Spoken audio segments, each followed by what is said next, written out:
just when you thought it was safe to go onto iTunes.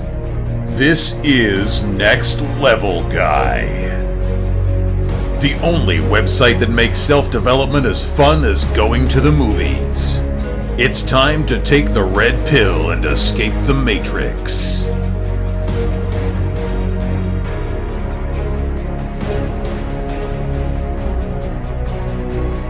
What's happening, guys? It's time for another episode of the Next Level Guy Show podcast with your favourite tutor, Ian Dawson Mackay. Next Level Guy is a go-to men's interview, interest and improvement website where I quiz the experts to find out the hacks, tips, methods and protocols that you can implement in your own life to take it to the next level and live happier, healthier, wealthier, sexier and so much more. Today's guest is JT Maryniak. Jay became addicted to drugs and alcohol at a young age, and by the time he's 20 years old, his life had spiraled out of control and he had hit rock bottom in the November of 2005. He finally reached out for the help and support he needed and got sober and healthy. Jay spent his time keeping fit and participating in martial arts, CrossFit and endurance events, to name but a few activities, and he finally got the sobriety he deserved. Fitness helped to keep him busy and do something positive as he worked towards overcoming his addictions and his demons. If that wasn't enough, in 2013, at the age of 28, Jay was diagnosed with type 1 diabetes. He now faces another big obstacle in his path, but that doesn't let him stop him from crushing every obstacle he faces. Jay has over 12 years' experience of training clients and helping them change their lives. He finds true purpose in helping others to achieve their goals and be better people. In this interview, we discuss Jay's journey, his addiction, and how he overcame his demons, how you can change your own story regardless of your starting point, the red flags to watch out for in your own life or for somebody you care for, the methods to stay sober, and how you can transform from being addicted to being awesome.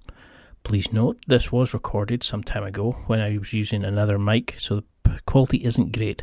There was a couple of times the audio dropped out where I had to join them together and some bits are cut out. This happens only twice or three times, so please note that it will be a bit of weird audio levels at some points. Apologise for that, there's not much more I can do. This is a great interview. Jay gives a lot of great insight and really goes deep into a lot of things, and I had to share it with you. So apologies to Jay for the delay in getting this out, and apologies for the somewhat dodgy audio in places, but it's still okay to listen. I hope it doesn't take away from the quality of the interview and that you can get past it. Now, let's get to the interview. Well, thank you very much for taking the time to do this, Jay. I've been a big fan of yours for a while now, but there will be some people in my audience who are maybe not quite sure who you are. We're getting a lot of guys who are coming in who are interested in making life transformations, and I thought your story was awesome. Could you just give a quick intro to people, and just explain why you're so well known and the amazing transformation you made? Sure, yeah, Ian. Listen, man, I appreciate you having me on today, and it's always a great opportunity to connect with someone and tell my story, and get my story out there, and hopefully help somebody out there who maybe is lacking the motivation or just maybe needs a little inspiration. So, yeah, man, I'm Jay Maryniak, and I'm from New York, so I'm an hour north of New York City, and as a young kid, I got into a lot of trouble early on in my life, and very early on, I found drugs and alcohol, and long story short, they eventually, became the most important thing in my life. And by the time I was 15 years old, I was a full-blown drug addict and alcoholic, and from the age of 15 to 20 and a half, I just lived a pretty crazy life, and had a lot of really near-death experiences, and selling drugs, and I quit. I was a little bit of an athlete growing up as a kid, and I quit all sports. I quit everything that I was good at just to pursue the life of partying and just getting messed up. And by the time I was 20, my life had completely spiraled out of control, and I was completely unemployable. I was living out of my car, living from couch to couch, just like in a constant blackout 24/7. And I found myself in a place of complete desperation where I was like, man, how did this happen to me? And I just felt like in my gut that I was going to die. And I felt that every day for the last 2.5 months of my use and drinking and drugging. And fortunately for me, I was able to have a moment of clarity where I was so beaten down. I felt so miserable inside that I was willing to get help. And I reached out for help and was fortunate enough to get into a rehab when I was 20, like I said, and my life truly began there. From there, I got into a 12-step program and began my journey in sobriety. And early on, I got into fitness, so I started going to Planet Fitness and taking some martial arts, and and that just kind of evolved as time went on. I got hooked on fitness, and that became my new addiction, and I just kept going with it, and I became a personal trainer, and things were going really well, and I was sober a while, and then I was unfortunately diagnosed with type 1 diabetes, and my life definitely changed for the foreseeable future. And I had to kind of regroup and learn and get used to living a life with a life-threatening illness that's incurable at the moment. And I just started posting stuff on social media around that time. So this was about 5-6 years ago, and posting about my sobriety and about type 1 diabetes and some of the fitness stuff that I could do. And I just started gaining more of a following, and more people started supporting the page. And you fast forward till now, I've been featured in Men's Health on multiple occasions, and done a ton of podcasts and a ton of video shoots for some big publications like bodybuilding.com and Men's Health, like I had mentioned. And my life has just completely taken on new meaning, and it's turned into something that I never thought was possible. I started my own business about a year ago and started selling workout programs online, and that's been incredibly successful. And I've now devoted most of my time to building that business and scaling that business as big as I possibly can. And it's been a hell of a journey. And I'm just sitting here today out in New York. It's snowing out. We've got some sleet going on. And, I've been sober a little over 13 years now, and I'm just truly living the dream and just truly grateful. It's absolutely awesome. The transformation that you've made was just mind blowing. Can you think back to like your childhood? I think you were quite into fitness when you were younger, but do you remember the sort of that first temptation? Was there a moment? Was it just a couple of drinks that spiraled into it, or did you just think, no, I like this because it made you forget about things? Or, was there a reason that kind of got you into drinking? Was it peer pressure? Or, if you had to put a kind of name to it, or was it just a bad habit that you just lost control of? Well, I always struggled as a kid. So always emotionally, I was always, a lot of anger. I was a very fearful kid. I was very insecure. And, in hindsight, obviously I can look back now and I can see it clearly and understand it. But at the time I didn't. And I remember just always feeling uncomfortable in social situations and talking to girls and, just like all that kind of stuff, just like really uncomfortable. Just never felt right. Always compared myself to other people, always wanted to be somebody else. And, that was the fuel, that really led me to a place where when I found drinking and drugging, it like solved my problem. It was like a spiritual experience where I didn't feel fearful anymore. I wasn't insecure. I could talk to girls, all these different things. All those fears went away. And so, I guess I'd been searching for that my whole life. I've been searching for relief from myself, and all those inner conflicts that I had. And it just, unfortunately, this thing runs in my family. Alcoholism and drug addiction runs in my family. So I believe I had it from day one, and it was just a matter of time before I found it. And again, like I said, it just took over early on, where it just became something that I wanted to do every day, all the time.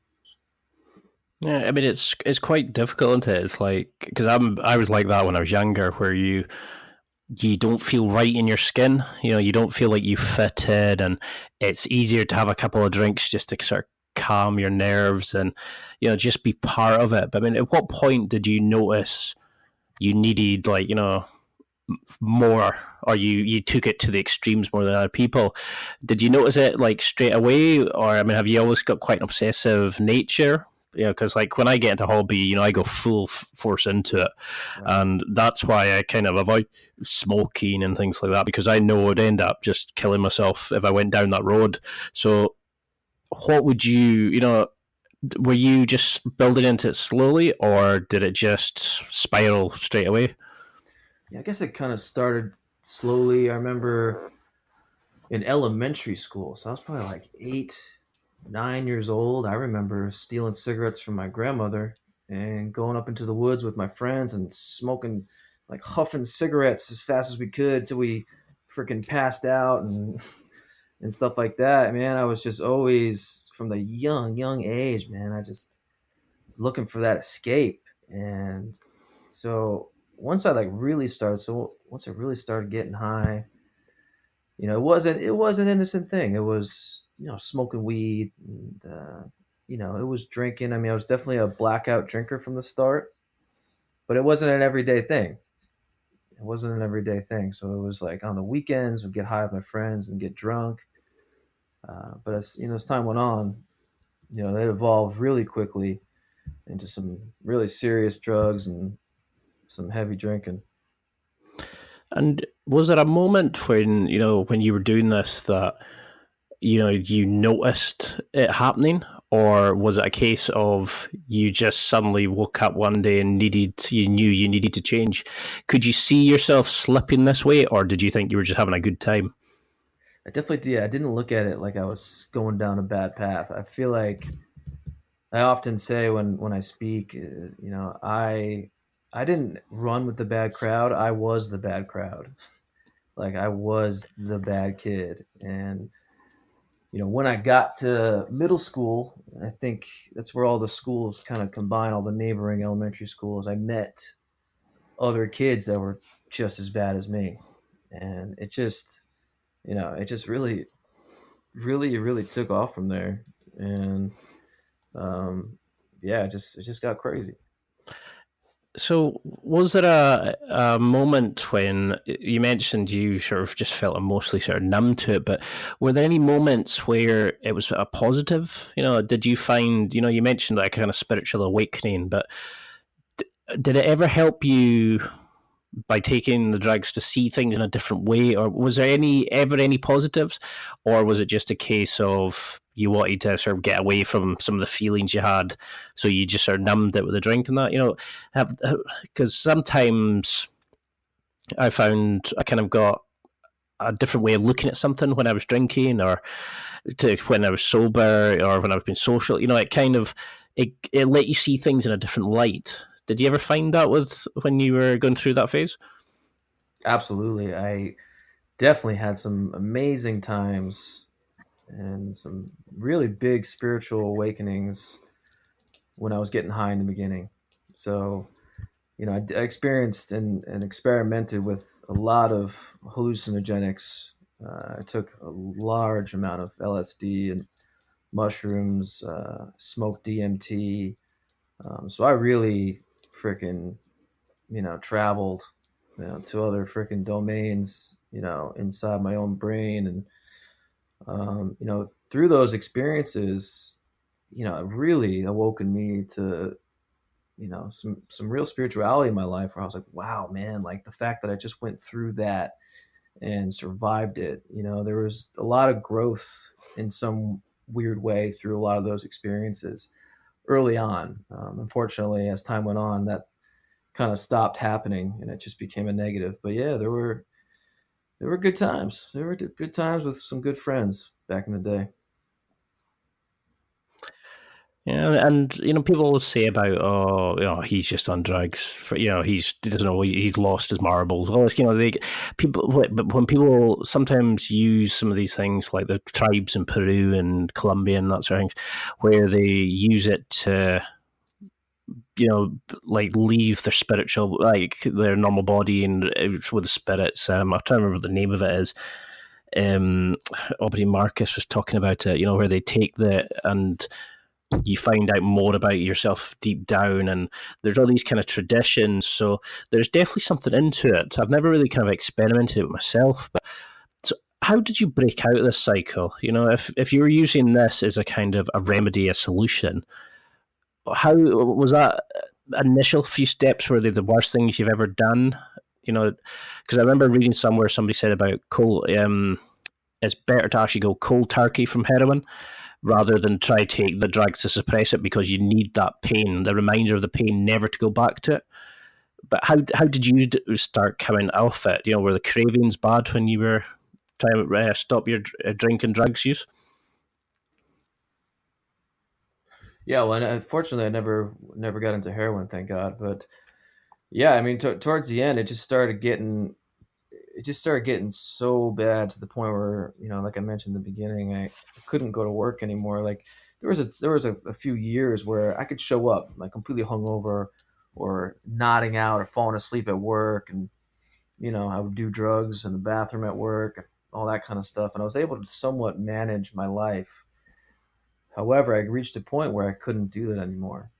And, again, my mom had thrown me out of the house. So, I mean, my mom had thrown me out of the house so many times, but this one was, you know, really threw me out. And, I started, doing drugs I said I would never do. I started smoking a lot of crack, and, um, I was taking a ton of acid at that time. I was taking a ton of Xanax, ton of Percocets.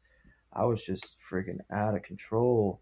And yeah, I even got to the point where, I said I would never stick a needle in my body. And that happened at the end. And I remember that being one of the moments where, beyond all the other things that were going on and my unmanageability, I remember that being one of the big moments of like, fuck, like I am really willing to do anything to keep getting high. Like I'm willing to, everything I'd said I would never do, I'm willing to do now. And that was a big moment of like a lot of fear of like, fuck, man, I am fucked. And I felt like that all the time. I felt so just doomed because I kind of wanted to stop. Like I knew I needed to, but like when you're in it, man, you don't see how that's possible. You just really don't. There's really feels like there's no hope. And did it kind of, because I've kind of like I've got a kind of obsessive personality, like I've got OCD, and so I can kind of understand it to a small extent. But when you were doing it, I mean, was it a case of as things got worse and worse, you used it to hide more and more from it? Or were you enjoying the sensation of it, or were you just so used to it, or was it a kind of release from the emotional pain at that time? Yeah, I mean, I guess it was still to some extent, but it just became more something I had to do. Like I lost control. Like there was no choice anymore. It just becomes such a part of who I was, and then the actual physical, attachment to it, and it just and then you accompany that with just the way I felt spiritually. Like I really just didn't care anymore if I lived or died, and just didn't care about myself. I hated myself, and I always felt like I was a piece of shit, and that I would amount to nothing. Like I truly thought I would never be successful. So you just put all those things together. Yeah, it just became there was no other choice. There wasn't a choice to not do it. It was like I just had to keep going, and I was willing to die. Going after it. Well, this is why I think I was so keen to have you on, because I thought your story was really remarkable. Because you see these guys who come on and they've gone from a bit fat to 6-pack abs or something like that. But to me, somebody who's really hated themselves and went down the bad road and then turned it around and made an amazing transformation and then helps other people. Those are the kind of stories I really want to kind of highlight, because the stuff you're doing is amazing, and to go from that point to where you are now, it's amazing. And I'm like so glad that you found what you needed, because you're inspiring so many people. But how did you start that change? How did you avoid falling back into a life of temptation, like friends try to call you up and spend time with you, maybe take you down that kind of bad habits. Did you have to cut everybody out your life and move away after the rehab, or like how did you set yourself up to avoid slipping up? Yeah, it was incredibly difficult at first, being, I still wasn't even 21 years old yet. And I remember getting out of that rehab, and I remember because I just kind of disappeared. I had the opportunity to go to rehab, and I just took it. I didn't tell anyone that I was going. I just vanished. And so when I got out, there were a ton of messages from friends like, dude, where are you? And so when I got out, I was armed with a few tidbits of knowledge to kind of help me on, my journey of staying sober. And one of them was, you got to cut out your friends, like you kind of just mentioned. And one of the most difficult things about being sober so young is doing just that. Because at that time in my life, my friends were my life. That was what I did. I hung out with my friends all the time, man. Like that was just what you did at that age. So that was incredibly difficult. When I got out of rehab, the first thing I did, I went and hung out with old friends. I remember going to somebody's house, and I think they were doing a bunch of drugs. And I remember sitting there just telling them my experience about being in rehab. And it felt like they were looking at me like I had two heads. And, you know, it wasn't, it wasn't a good choice. And it was tough making right choices in the beginning. So that first year of sobriety, I was going to a 12-step program. So I was doing some positive things and, really trying to make some changes and get better. And at the same time, I couldn't let go of that old life. So I found myself going to AA meetings, and then also on weekends hanging out with my friends, putting myself in terrible situations with lots of drugs and drinking around me. And by the grace of something out there, I just had enough, desire to stay sober that I was able to get through some of those times. And as I got a little bit older, and I had about a year and a half of sobriety, that's when I really started to realize that if I really want to have a good life here and really stay sober, that I need to cut out those friends. And so there was definitely a process in the beginning of letting go of that old life and kind of accepting this new life that I didn't know what that was going to look like. So it was tough. It was a tough one. Yeah, it's. I mean, I was nothing to like what you were describing, but I know that feeling where you kind of have to, you have to move away or like at least step back and get away from the sort of temptations. If somebody had like a kid just now, like that was like your age, because for somebody your age to go through that life changing sort of episode and be so sort of articulate and understanding, like emotionally understanding of it, at such a like you're at a young age is amazing. But what would you advise somebody that's got kids who are maybe going out drinking a lot, who maybe don't feel like they fit part of the world? What's the red flags that parents should be watching out for? What should they be sort of talking to their kids, or how should they be dealing with them to avoid falling out? Did you discover a way that you thought worked better, open the communication? It's a tough question. Number one, because I'm not a parent myself, so it's I don't know exactly what I would do. I mean, I've thought about it many times of, wow, what if I had a kid and it turned out to be me? Like that would be insane having to deal with that. So honestly, I don't know the right answer. However, I think it's just important for any parent to, of course, do their best to get them the help that they need and to love them as much as possible and support them.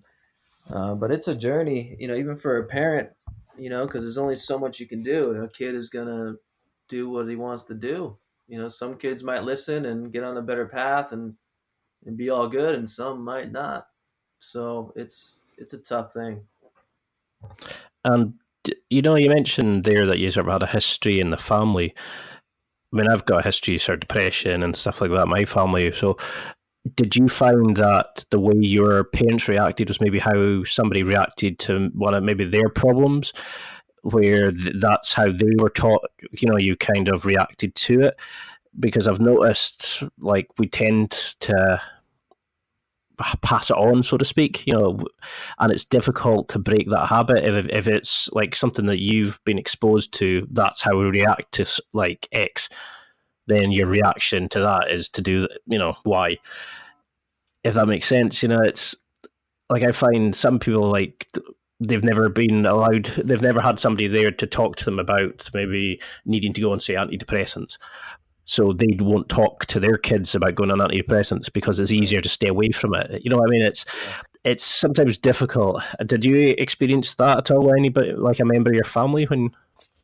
It's an interesting question. I think back to, I was actually having this talk with my mom the other night. I'm very close with my mom now, and we were talking about how much is of our DNA here and our character. How much is that really environmental, and how much is that just genetic? And um, I think for me, a lot of it was genetic. My mom. I'm sure there was some environmental. My mom. So my dad wasn't in the picture a ton, so it was just a single mom with two boys, and she was a nurse. Worked crazy long shifts just to support us, and we kind of struggled financially a lot of the time, and she wasn't. She did the absolute best she could. There's no doubt about it. A lot of times she wasn't around, so maybe, 'cause she had to work to support us. So maybe, you know, her not being around so much had something to do with me kind of spiraling a little quicker than most kids, or something. I'm not sure, and I don't know. I've in no way blame my mom or my upbringing on how my life turned out, because I think it would have turned out that way regardless, because it was just, I feel, was part of just who I was. So I think my mom, I think she really, again, did the best she could, and I think she had a hard time herself dealing with, because my brother was also out of control and really bad, just like me. So she had two kids, single mom, trying to support us, who were getting suspended from school every week, and freaking cops being called. I mean, that poor woman. Really, I really feel for her, man, and I do everything I can now in my life to make her life as good as it possibly can be, because she really endured some tough times, and she really is a tough freaking woman. So again, I don't know how much of it was environmental or genetic, but um, I think it's different for everybody. No, it's awesome that you've got such a strong relationship now, and it's difficult, isn't it? You forget sometimes that your parents are people too. That they're fallible. They've got their own worries, their own demons, the things they struggle with, and to raise two boys and to work full time is an amazing thing to do. I mean, was there any for male role models at the time? Would you think that would have helped you? Because something I found with a lot of people who have kind of gone down a bad road has been that there've been no kind of positive male role model, or it's changed rapidly. Would you have?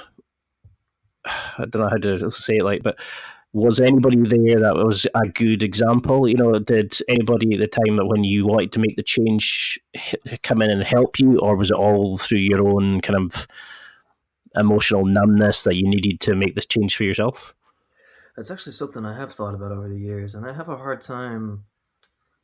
I have a hard time with that one, because I have no idea. I sometimes wonder, or I've wondered in the past, how my life would have turned out if I had a strong male figure in my life, and I don't know. I have no idea. Obviously, how different my life would have been if I had a strong father figure.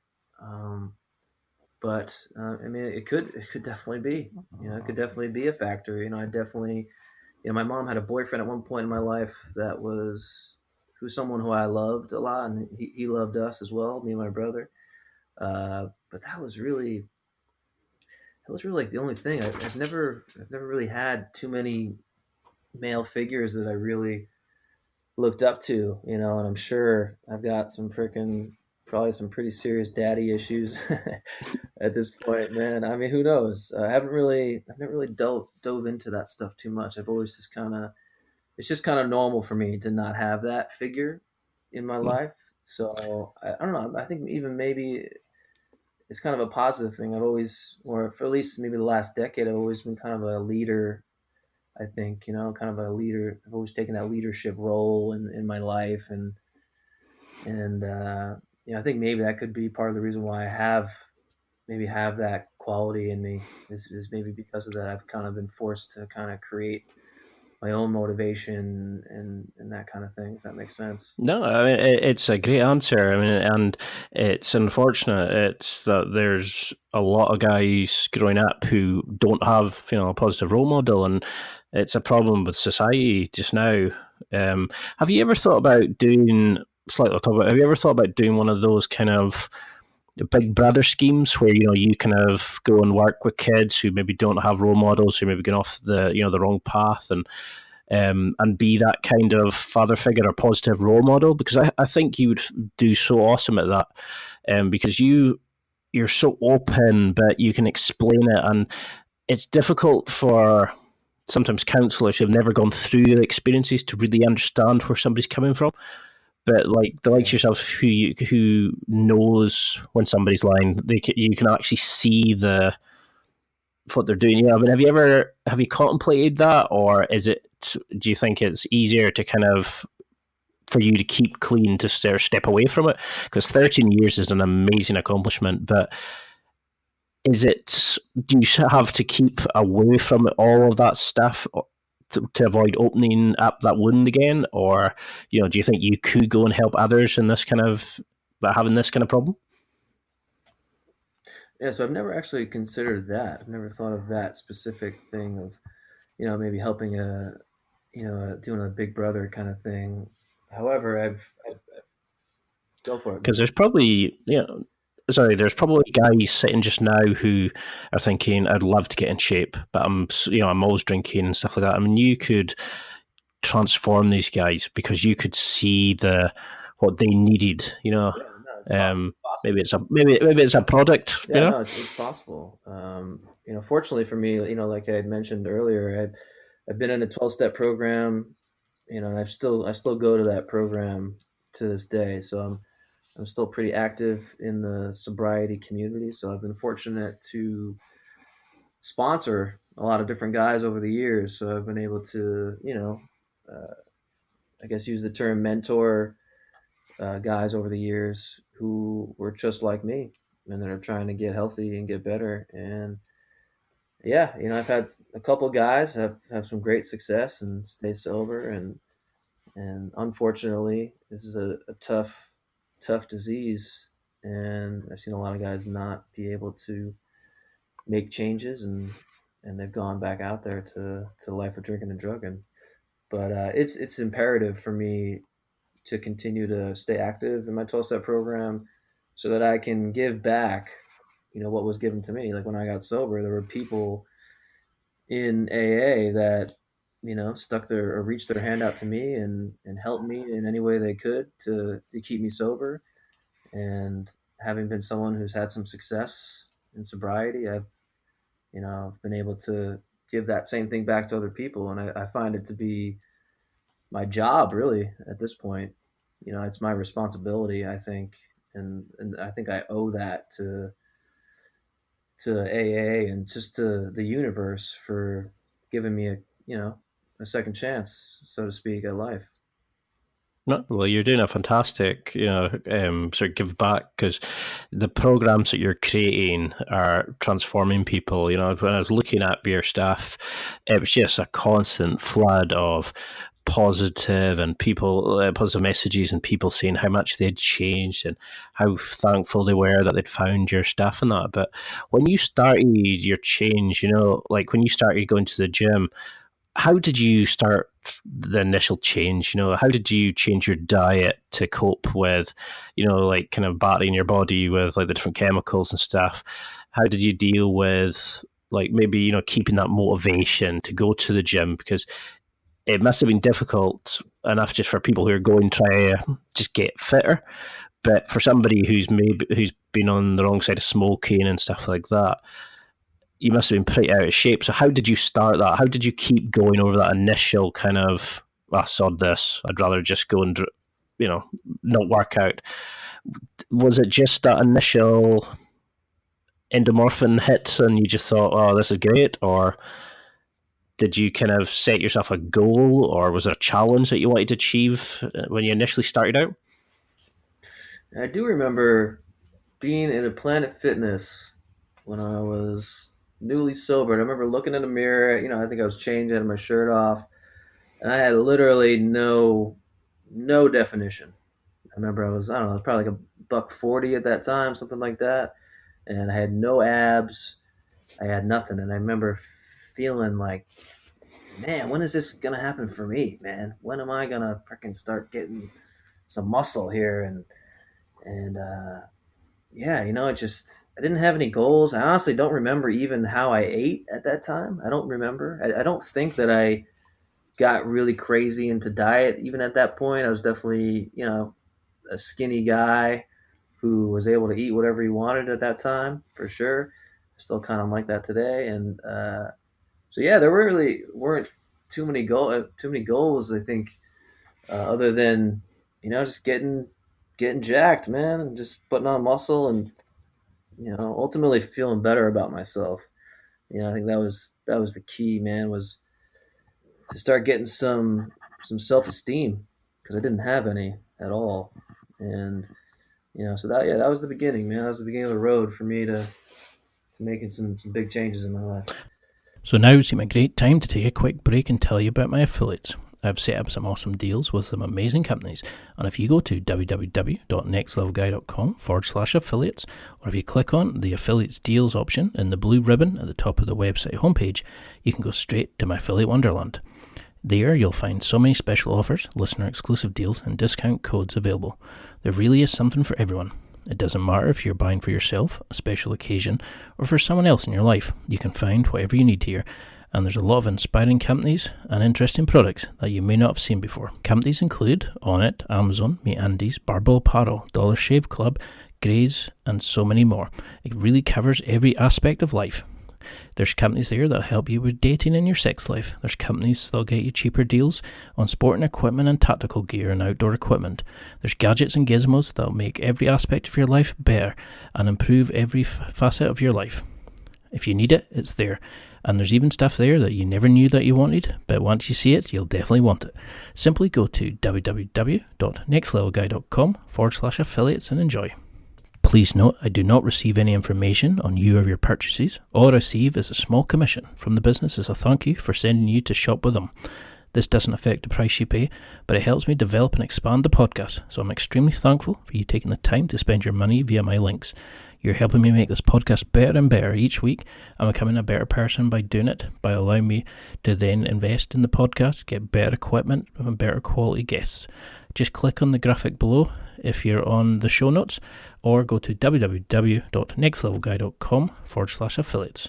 Now, let's get back to the interview. So if somebody's listening who's in the exact same boat, and they've maybe started moving away from their friends and they want to start to actually improve themselves or get fitter, and, they start in the gym, what sort of things would you recommend for them? Like, did you go straight to like free weights, or did you just get a personal trainer and get some of the machine stuff? Did you do a class? What advice would you give to somebody who's maybe come out, been drinking a lot, smoked a lot, and then think, no, this is my time to change. This podcast has really inspired me. Where should they start? How can they follow in your footsteps? Well, number one, you don't have to be. I think too many people, and having been a trainer for over a decade now and worked with just hundreds of people, too many people think they need to adopt, complete change in every facet of their life to even begin their journey, right? So they need to, not be smoking at all, eating perfectly, and freaking hitting the gym 5 times a week. And that's just not the case. And I believe that needs to be smashed, that idea that it's got to be all or nothing. And when I first started, just to kind of backtrack a little bit, when I was going to Planet Fitness, I was still smoking a pack and a half of cigarettes a day. And for the first year of my sobriety, I smoked a pack and a half a day. I wasn't ready to quit, but I still hit the gym, and I started off just on machines. I was at Planet Fitness, $9.99 a month. Hitting the machines, and I didn't know what I was doing, but I was doing something, and that's really important. The second thing I did, I got into martial arts. I think that was the biggest thing for me. Going to the gym is great, and I'm not downgrading going to the gym, but I feel that martial arts has had a little more of an impact on my life because it was something where, again, there were classes that I was taking, kickboxing classes, jiu-jitsu classes, and things like that. So I was able to make some new friends and have a little bit of a community attached to the fitness, which just made it more inviting and just easier to stick with. So I highly suggest, yeah, classes are good. I highly suggest martial arts, man. I love, I don't do Brazilian Jiu Jitsu and Muay Thai kickboxing anymore, unfortunately, but I still love that stuff, man. And I think it's so great to get into something like that.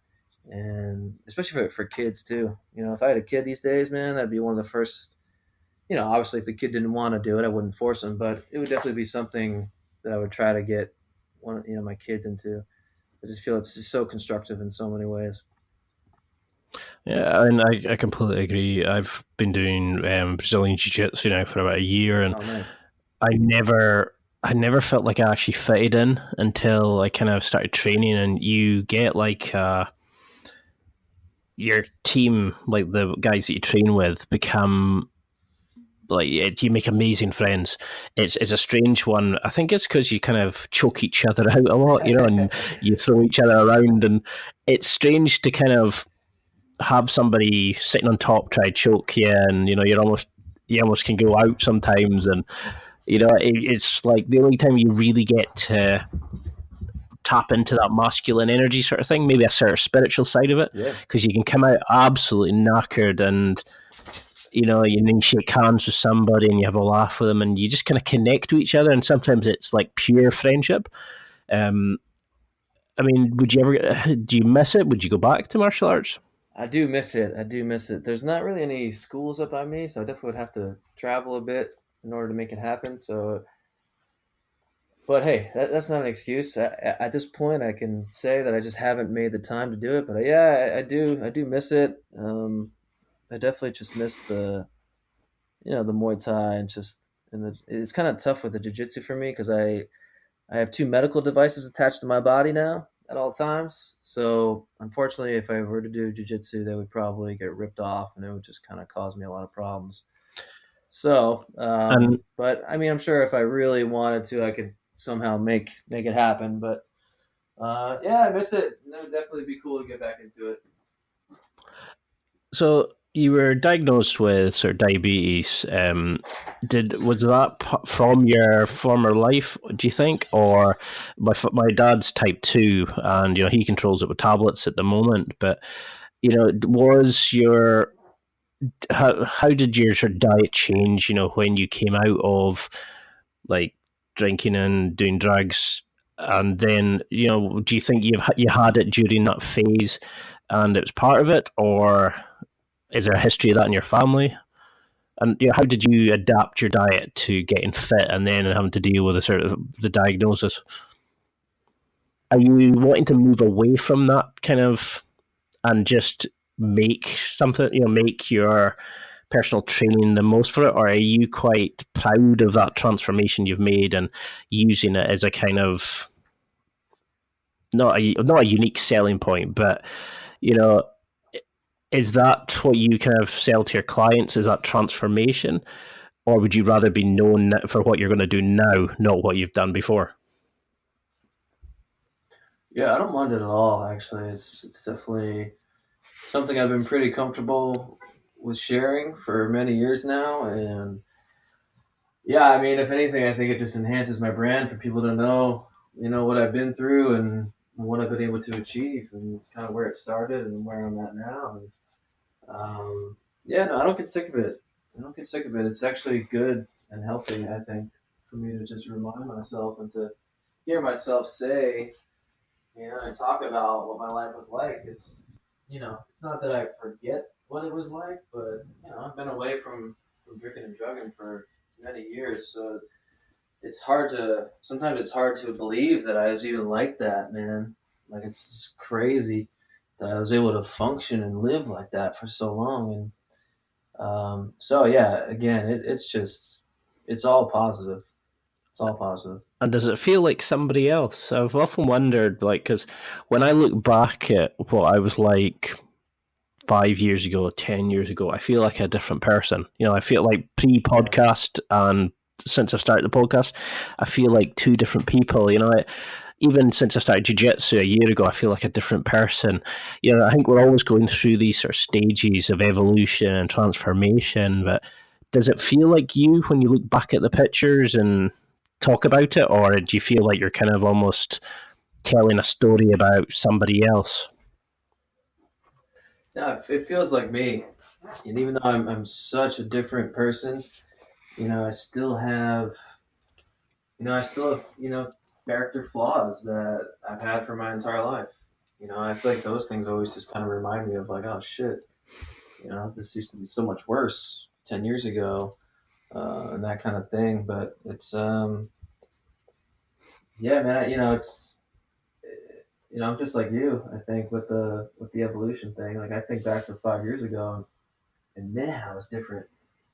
Even a year ago. I mean, the evolution sometimes and the growth feels like week by week I'm a different person. As long as I, keep trying to make that growth, make changes in my life, and try to be a better person. Well, you've made such an amazing transformation. You're built like a brick shit house. When you see the pictures of like before and after, you're in phenomenal shape now. But did you find when you do CrossFit, and I think I read somewhere you said it was like another kind of awakening, that was the sport for you.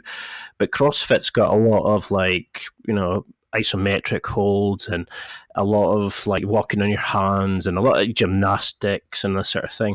Did you find you had any issues with like your drink and drugs history?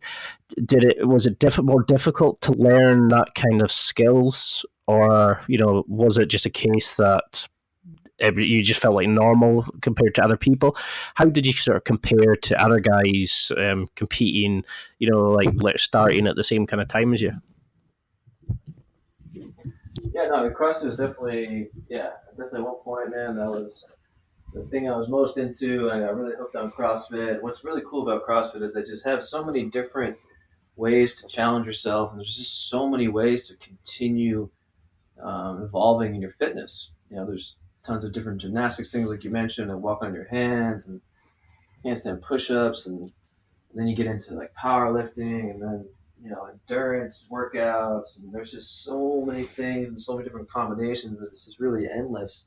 So I think that was one of the things that really got me hooked on it. Was it definitely brought out that competitive uh, part of me. And as an adult, it's hard to really get into like real organized sports. So that really, I mean, they consider it a sport, and it was for me. It was something that I could compete in, and yeah, so it really just gave me a lot of motivation. It's just to keep getting better, keep getting stronger, and just keep crushing it. So how do you get? I'm really hating myself for this, but how do you get your highs now? Like how do you keep changing and evolving, and what's your motivation to get out of bed now? That you've got the business, you've made the transformation. What drives you? What motivates you to just keep going? And is it just building the successful business, or is it the feeling of wanting to give it back to other guys who are like you, or like what drives you each morning to keep going and building this brand, the following, and helping so many people? All of the above, Ian.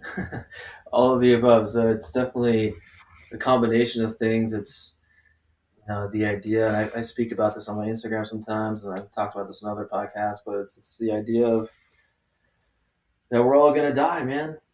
that's one of my biggest motivators. And it's like, fuck, when you really internalize that, I mean, it's, when you're a little, I'm still a young guy, I'm 33, but, when you're, in your teens, your 20s, it's, that you're going to, but I don't feel like it really sets in, until you start to get a little bit older. And, that is one of the things that just drives the hell out of me, just to make this the best life possible, because like we don't know if we're coming back, and we don't know what that looks like. It's just so unknown. So that is probably my biggest motivator, and just knowing how fast it goes by, right? Every year you get older, it goes by that much quicker.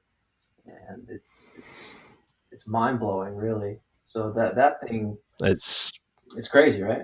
it's just it's scary, yeah, isn't it? Just how fast a year can go. Like, it's just too much. I mean,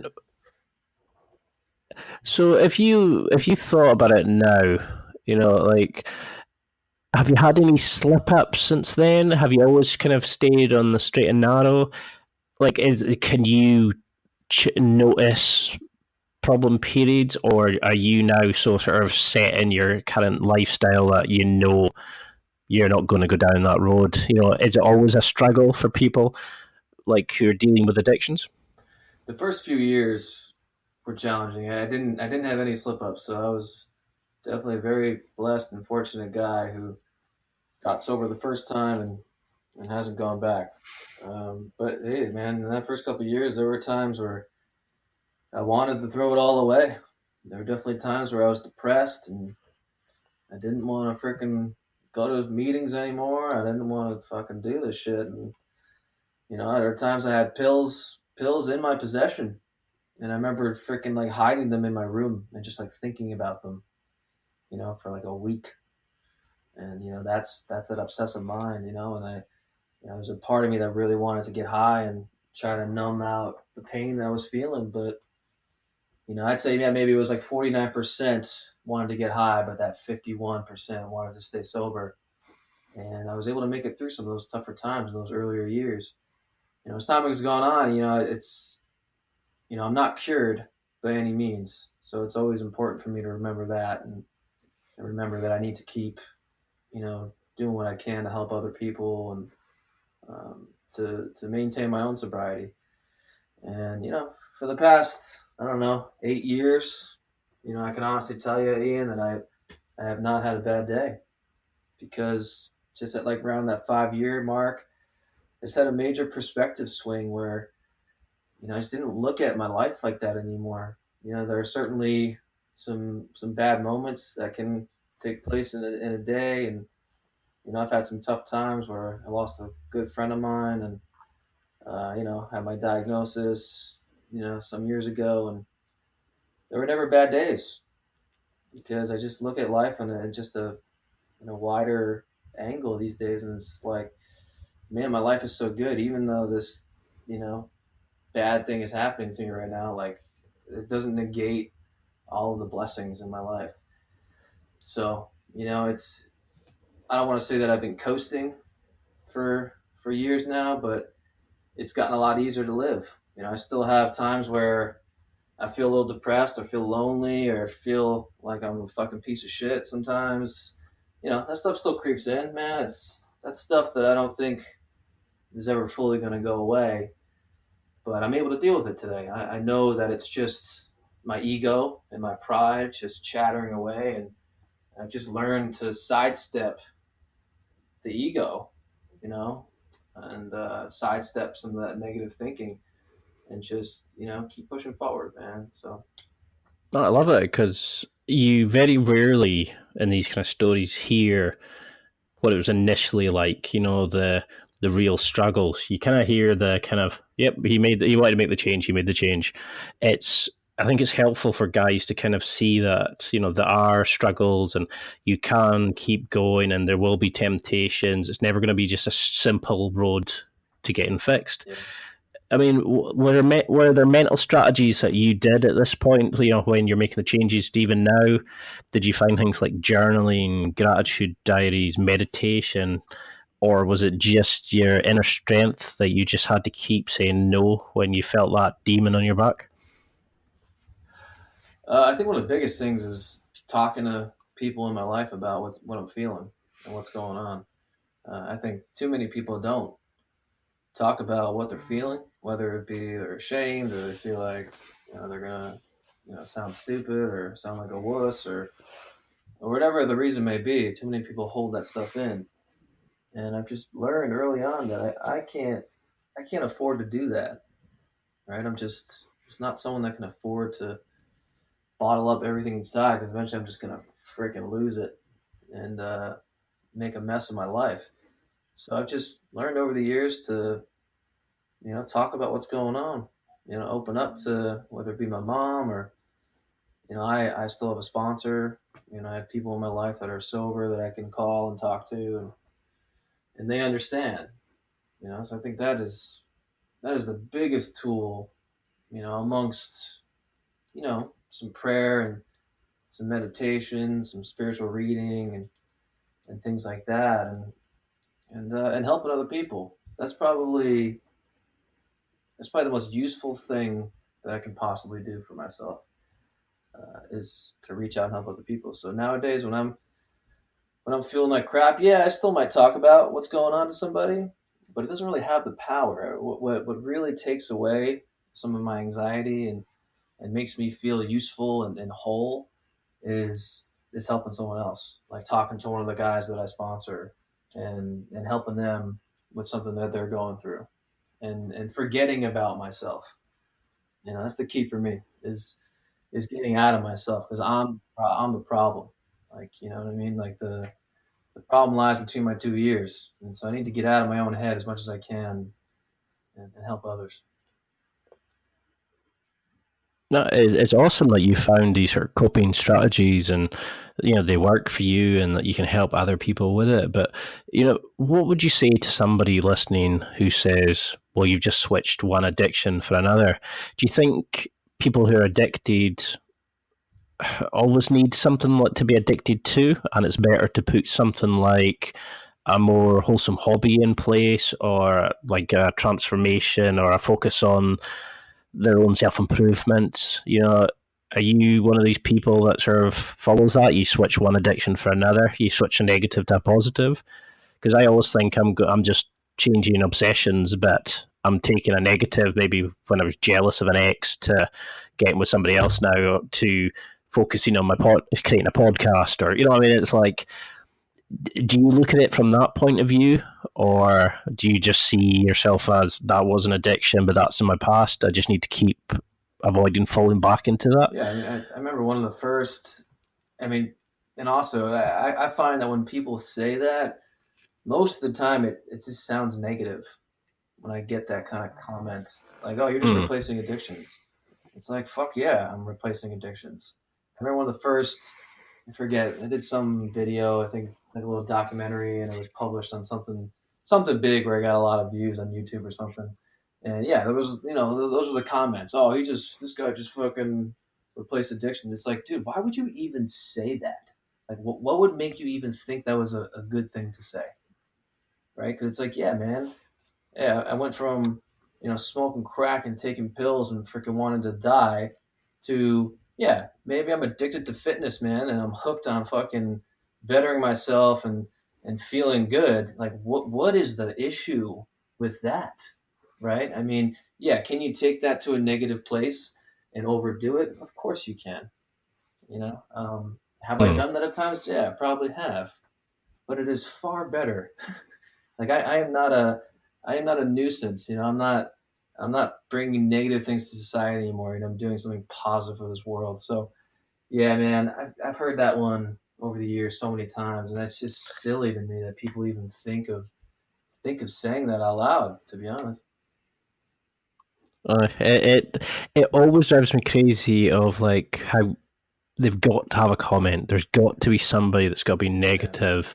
It's like, yeah, I mean, you might switch, you might go to the gym a lot more, like have that obsession with the gym, but that's better than maybe the way that you were before.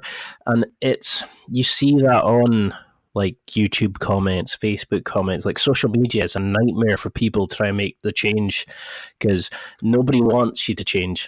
Everybody's comfortable. Nobody wants you to step out and change because it means they've got to start thinking about themselves, and it's really difficult to kind of step away from the herd to make that change. But it's amazing what you've done. So I mean, you've now created the functional method. You started your business, you're helping people out. Where did that kind of motivation come from? Once you started, was it just you looked at being a personal trainer and thought this is a career for me, and you create the business, or did you always want to do this when you were younger?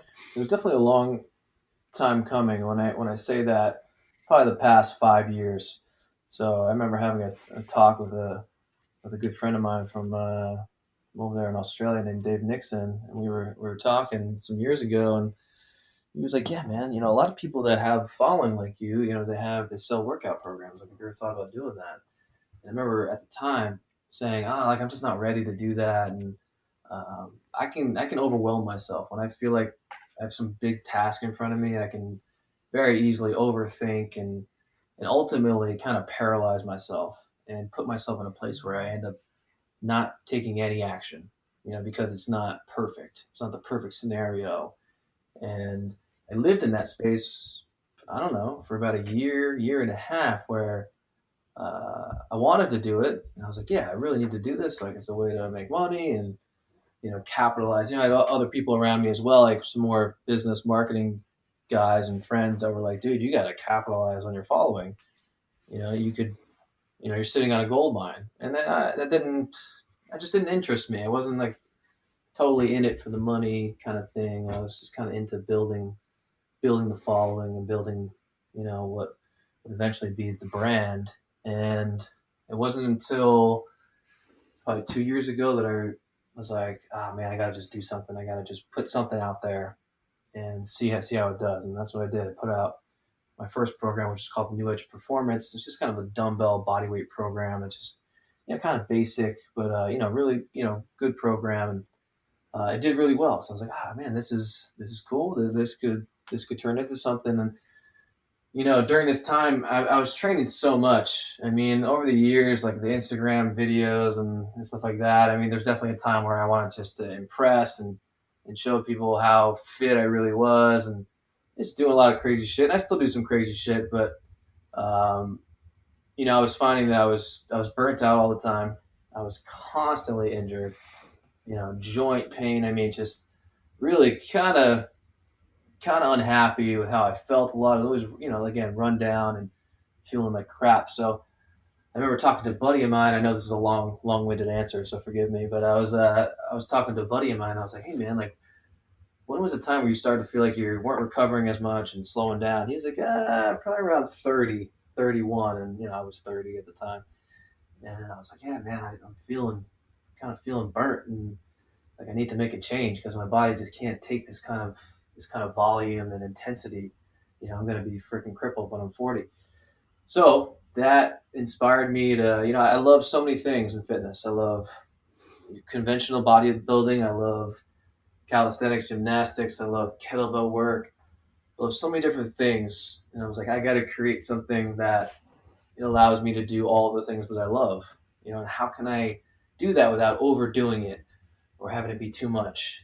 And so I just started kind of putting things together and figuring out a formula, on how to structure microcycles, right? So 1 week of training where I would be able to do all the things I like to do and not be too beaten up. And so that's what I did. I just created the functional method, with that kind of mentality behind it of creating a program that would, allow you to hit all different facets of fitness and be really functional, build strength, build muscle, burn fat, and not be beating yourself into the ground week in, week out. So, the functional method was born, and, I have 1.0 out, 2.0, and 3.0 that I just released on January 1st. And it's killing it, man. It's just been such a cool thing. I mean, obviously, starting a business and building a business has been really exciting, and have it be successful. And also, man, the feedback has been crazy, man. Just the amount of the results people are getting from from this. It's just been awesome. So it's just been an awesome journey. I really hope this is just the beginning. You know, I'm already brewing up my next program. Hopefully, we're launching at the end of the year or in the fall, and hopefully, keep this thing going. I love it. I mean, you can hear that passion, and I think this is what you were designed for, because when I was watching the videos, you were just ripping deadlifts off the floor. And then all of a sudden you're back flipping, and the next second you were like, I think I'm trying to remember the name of it. It's the bodybuilding.com video of like the one Oh take yeah, workout, and you're just watching it going, yeah, like you were just balancing on weights 1 minute, then like powerlifting, that was bodybuilding. It was just kind of like, holy shit, this guy's good. Like, and then you learn more about your history, and you're like, this is amazing. And do you think? I know it's hard to generalize, but do you think anybody that's struggling just now with like drinking, drugs, addictions, to an extent, can make this change? I know you've got to want it for yourself, but is it possible, do you think, for every guy to a certain level to be able to just say, no, I won't make this change? Maybe not to become as, sort of as rounded as you've become, but can they make the change without help, or would you advise everybody to get help? I think there are some people out there that can do this, on their own. I don't think there are too many, though. I got to be honest with you, Ian. I think there are very few that can just, through willpower alone, just, will change into their lives. It's definitely possible. And I'm referring to, addicts and alcoholics. Um, you really need help. There's no way that I would be where I'm at today if I didn't go to rehab, get into a 12-step program, and then continue to go to that program and reach out to people, call people all the time when I needed help, when I'm struggling with something. Um, putting spirituality into my life, putting fitness into my life. If I didn't have all these things, I'm pretty certain I would have made it.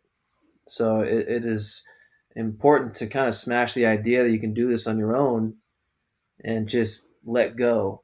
Whatever, pro- So, what would your advice be to guys listening? Because I know we're coming up to our time limit. In fact, we're almost 2 hours over. What would you say to people listening? Like, what would be your definition of a good man, of a masculine man? What would you give as the key characteristics of somebody as a good role model to be, like a good man? Yeah, no, that's a loaded question for sure. I know for myself, man, I just strive to be, as loving as I possibly can. It's definitely something I've struggled with, my entire life. Is I'm not, the most loving individual to all people, which I'm sure probably a lot of people aren't. But I definitely strive to be, compassionate towards all people, and pass as little judgment as I can, although I fall short often, all the time with that, and try to make a positive impact on the world, man, and use your gifts, wherever those things may be, to impact others, and carry a message that we can, with the help of our friends and family, that we can continue to support each other and get better day in and day out. With all the bullshit celebrities and role models that you see these up nowadays, you're the kind of guy that I want people to actually see and know that transformation is possible. What would you want them to, somebody just now who's struggling with drink or drugs, or is maybe going down a path that they really want to stop? What challenges would you set them, or ways to fix it? And what kind of time frame should they be working from? Is it like, what are the red flags they should be looking for? How do you know when it becomes a problem and when to seek help? Yeah, I mean, I hate to define that for any specific person. I feel like everyone is kind of different, and I don't know. I don't want to necessarily just give a blanket statement. What is problemsome and what isn't per se, but if you were at a point in your life where, you're drinking every day and it is affecting, your career, your relationships, and so on and so forth in a negative way, and, you're having a hard time not drinking on a daily basis, it might be time to, reach out for some help. It might not mean that you're an alcoholic. I don't know, but um, again, if it's affecting your life in a negative way, and it's something you don't feel like you have a ton of control over, it's important to reach out. Whether it be to a friend or a family member, and ask for help, and let someone know that you're struggling. Well, if you've got a bit of time, let's throw in a quick something, because I love to get to know the guest, and past these kind of stock answers, like when you see somebody who's got a book out, you could change the name at the top and they give the same interview over and over again. But I love getting into it and finding out what makes them tick, the life hacks that sort of that makes them them. Sure. So if I throw out some prompts, if you just come back with what comes into your mind, because that's usually the truth. If you know what I mean, so for example, what's your favorite podcast? What do you like to listen to? Joe Rogan. Any particular interviews that kind of stand out for you? I just watched the Travis Barker one, which I thought was pretty intense, man. I mean, the dude really has lived a pretty incredible life and been through some really tough stuff, and he just seemed like a really chill guy. And I just enjoy the way Joe interviews people, and I always get something out of his podcast. Is he the Blink 182 guy?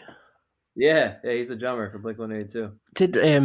He's quite a character. I remember watching an interview where the doctor, like the medic on site, was telling him off to stop super gluing his thumbs, because when he was drumming, he was actually ripping his hands open and just super gluing them back up.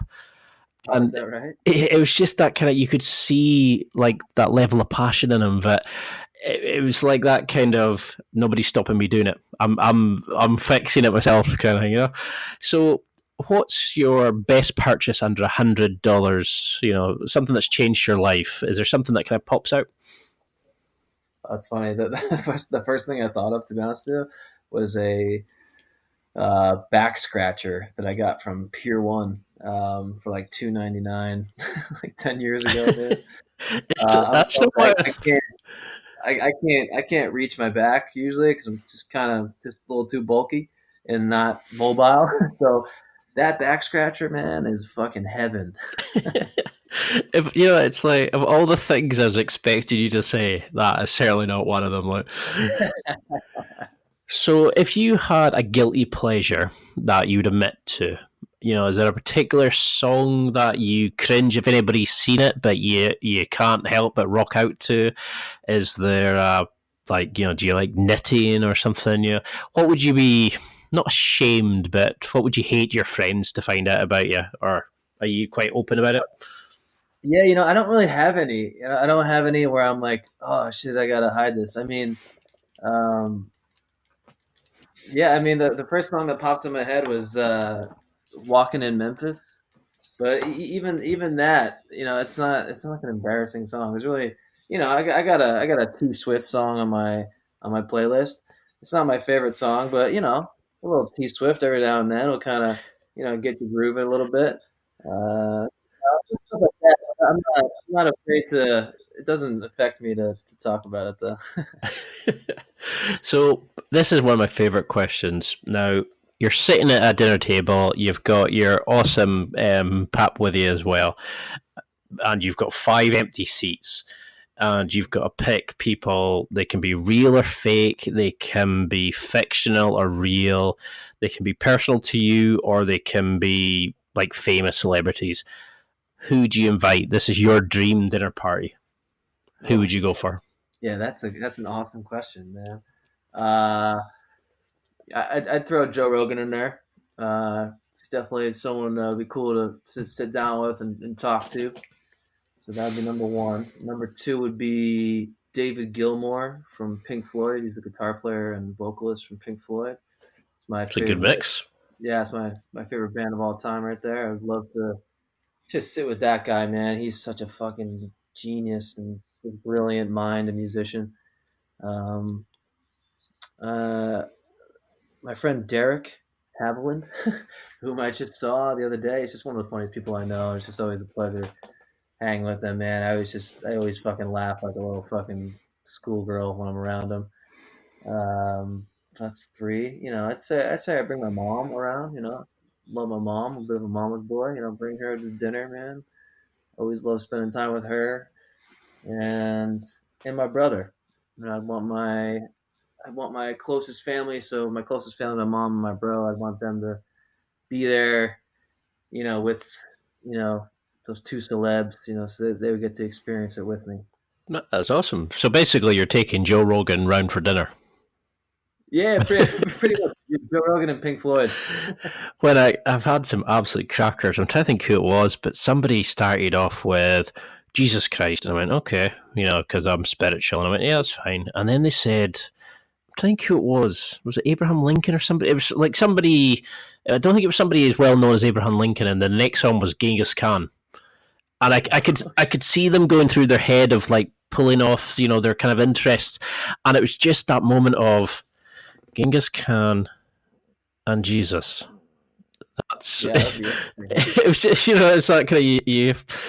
But I love like how some people kind of like were talking like it was all their like some family members had passed away, or some people were all celebrities or like presidents. You could see that it's a delve into somebody's psyche about it. So if you had to sum up your life in a movie or a song title, is there anything that kind of jumps to mind? This was about your sex life originally, but I thought I better take that Yeah, I'd probably say "Rise Above" would be the title. out. Oh, nice choice. I like it. Because some people, originally it was kind of a cheeky question, and you get the kind of stock, gone in 60 seconds or whatever, just like, I thought, yeah. Yeah, that sounds about right for me. It's like, you maybe don't want to promote that too much. Like, Yeah. so has there been a book that kind of sums up your life? Like, is there something that really kind of helped you that you've read over and over, or has maybe helped you in a dark time that you've just thought, yeah, that's it for me? For me, I love the Harry Potter series. I don't know, but like I kind of grew up, but that got me back into reading. For example, what books would you love to, or gift, as Tim Ferriss would say? Yeah, I definitely am not much of a reader. I've always been, I'm someone that when I pick up a book, I fall asleep in about 3 minutes from reading it, even if I like it for the most part. So, but there's a book the only book that I've read multiple times in my life that I can remember is a book called The Spiritual Warrior. And I can't even recall exactly what the book was about, but I just always remember at different stages of my life, and this was probably in my teenage years, reading that book and just always feeling this just some connection to that book. Like I always finished that book and felt like I had grown in some way. Um, so yeah, it would be that book. So, if you had to give an unusual fact about yourself, is there anything that you tell people, that makes them go, whoa?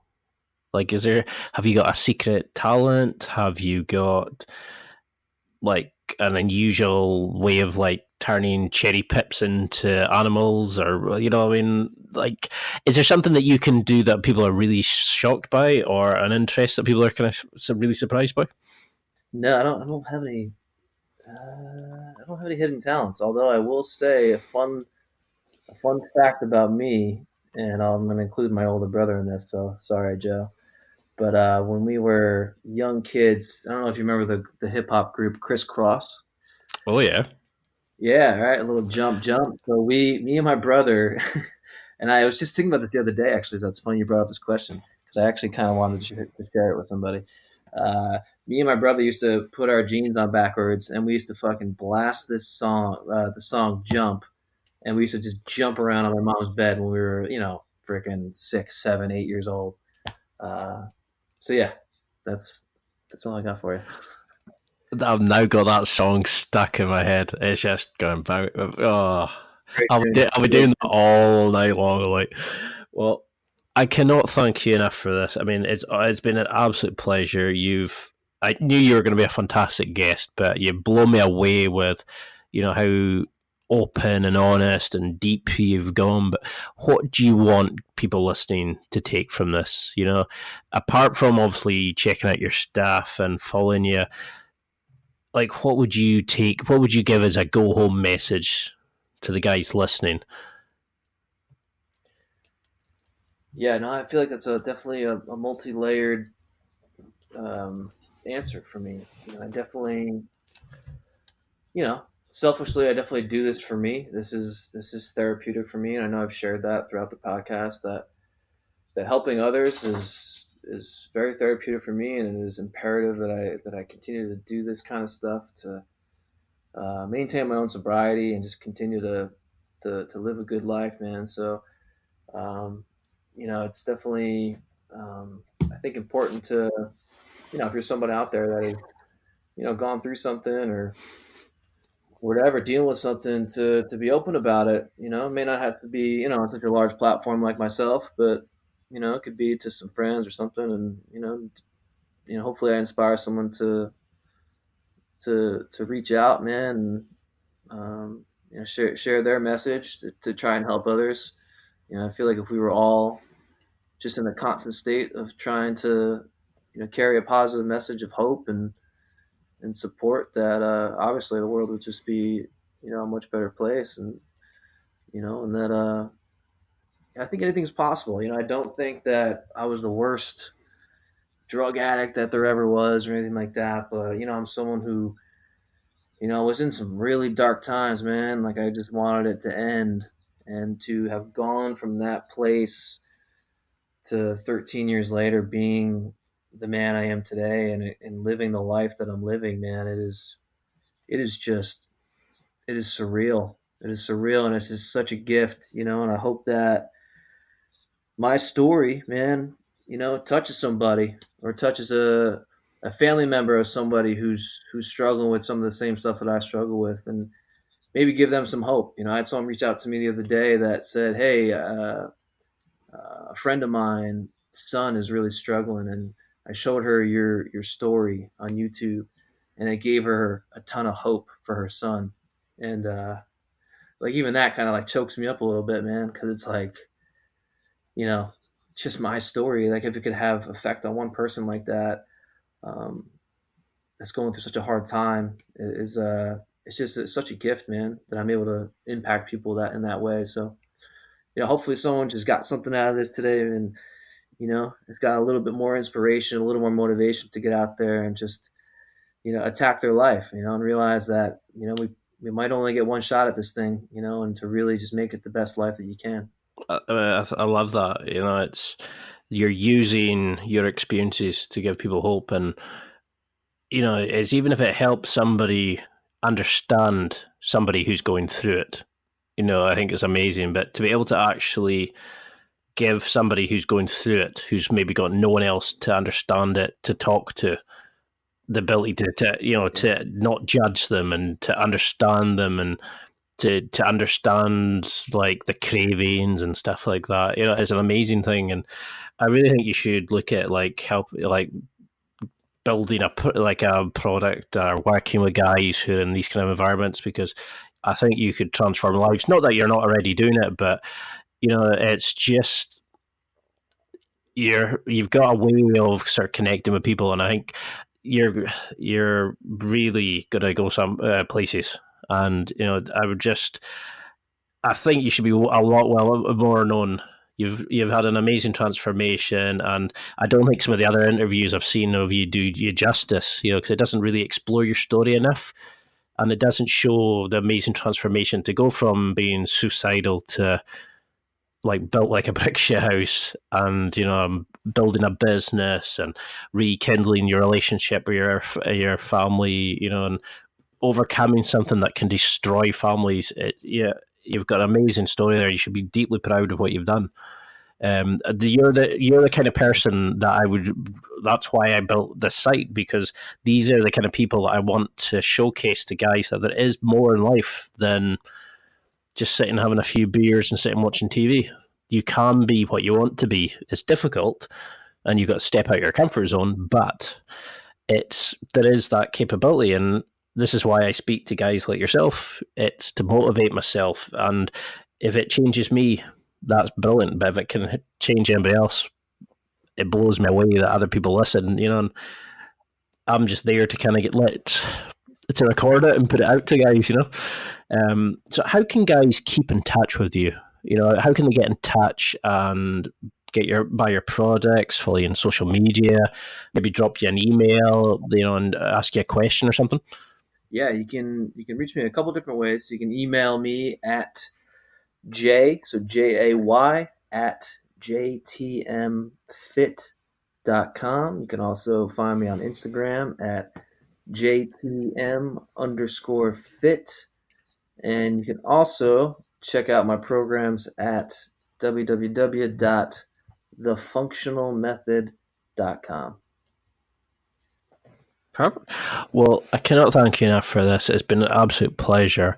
I can wish you nothing but success for the future. You're going places, and just keep inspiring and just keep doing what you're doing. That's it for another week. Thanks for listening. Absorb it, practice it, use it. Until next time, keep trying to hit that next level in your life.